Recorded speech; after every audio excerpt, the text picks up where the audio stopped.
بسم اللہ الرحمن الرحیم۔ سینیگال کے ریجن تامباکونڈا میں احمدیہ مسجد کا افتتاح۔ محض اللہ تعالیٰ کے فضل سے جماعت احمدیہ سینیگال کو ریجن تامباکونڈا کے ایک گاؤں منجا کنڈا میں ایک نئی مسجد تعمیر کرنے کی توفیق ملی۔ الحمدللہ علی ذالک۔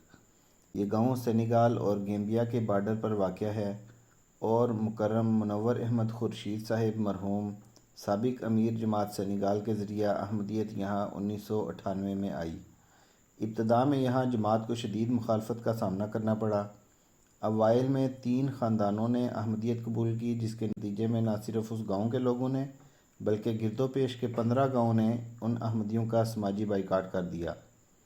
ان کو خوشی غمی میں بھی نہ بلایا اور نہ شامل ہونے دیا جاتا۔ غرض ان ابتدائی احمدیوں نے بڑی ثابت قدمی سے ان مشکل حالات کا مقابلہ کیا اور اپنے لیے 3x4 میٹر کی ایک چھوٹی سی جھونپڑی نما مسجد بھی بنا لی۔ بعد ازاں جب معلمین و مبلغین باقاعدہ تبلیغی اور تربیتی غرض سے دورے کرتے رہے اور دیگر احباب کے گھر فردن فردن جا کر حال حوال پوچھتے رہے تو ان کے دلوں کے زنگ بھی اترنا شروع ہوئے اور 6 مزید خاندانوں نے بیعت کر لی۔ اس طرح یہ چھوٹی سی جھونپڑی نما مسجد چھوٹی پڑ گئی اور مرور زمانہ کے ساتھ اس کی حالت بھی کافی خستہ حال ہو چکی تھی۔ اس پر اس گاؤں کے احباب جماعت نے مکرم ناصر احمد سدھو صاحب امیر جماعت سینیگال کی خدمت میں مسجد کی توسیع کی درخواست کی اور اپنی طرف سے ہر قسم کے تعاون کی بھی یقین دہانی کروائی۔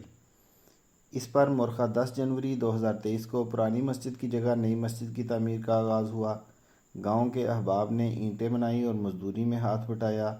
احمدی خواتین نے دور کنویں سے پانی بھر کر لانے کی ڈیوٹی سر انجام دی اور تینوں وقت مستری اور مزدوروں کے لیے کھانے و دیگر لوازمات کا اہتمام کرتی رہیں۔ محض اللہ تعالیٰ کے فضل سے مسجد کی تعمیر 6 ماہ کے قلیل عرصے میں مکمل ہوئی۔ احباب جماعت نے بڑی لگن اور محنت سے کام کیا۔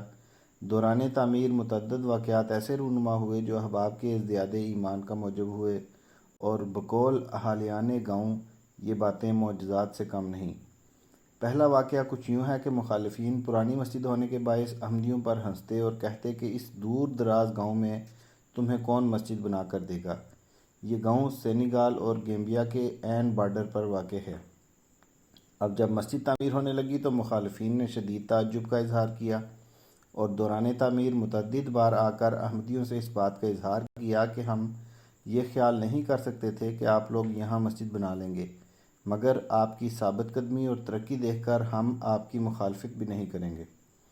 دوسرا واقعہ کچھ یوں ہے کہ دوران تعمیر احباب گدھا ریڑھیوں پر تعمیر کے لیے قریبی نالے سے ریت لاتے تھے۔ اس دوران ایک دن اونچائی سے ریڑھا گدھے سمیت نیچے گڑھے میں جا گرا، مگر اللہ تعالیٰ کے فضل سے نہ کوئی جانی نقصان ہوا، نہ گدھے کو کوئی تکلیف پہنچی اور نہ ہی ریڑھا ٹوٹا۔ مقامی احمدیوں نے فون کر کے جذباتی انداز میں یہ واقعہ سنایا اور اسے معجزہ قرار دیا، کیونکہ دور دراز گاؤں میں ایک گدھا اور ریڑھا ہی اس احمدی کا کل وسیلہ روزگار تھا۔ مسجد کا کل رقبہ 150 مربع میٹر ہے، جس میں سے مسقف حصہ 81 مربع میٹر ہے۔ مورخہ 23 جون 2023 کو مکرم امیر صاحب دارالحکومت ڈھاکار سے وفد کے ہمراہ 500 کلومیٹر کا سفر کر کے مسجد کے افتتاح کے لیے تامباکونڈا ریجن پہنچے۔ احباب جماعت نے کلمہ توحید کو ترنم سے پڑھ کر استقبال کیا۔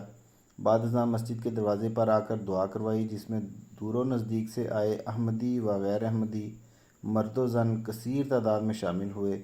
اس کے بعد مسجد میں آ کر نماز جمعہ کی امامت کروائی۔ بعد از نماز جمعہ احباب جماعت نے جذباتی رنگ میں حضرت خلیفۃ المسیح الخامس ایدہ اللہ تعالیٰ بنصرہ العزیز کا شکریہ ادا کیا اور کہا کہ ہم شکر گزار ہیں کہ ایک غریب اور دور دراز جماعت کو یاد رکھا۔ اس کے بعد بعض مہمانوں نے اپنے تاثرات کا اظہار کیا، جن میں گاؤں کے چیف اور امام بھی شامل تھے۔ رپورٹ حافظ مصور احمد مزمل، نمائندہ الفضل انٹرنیشنل سینیگال۔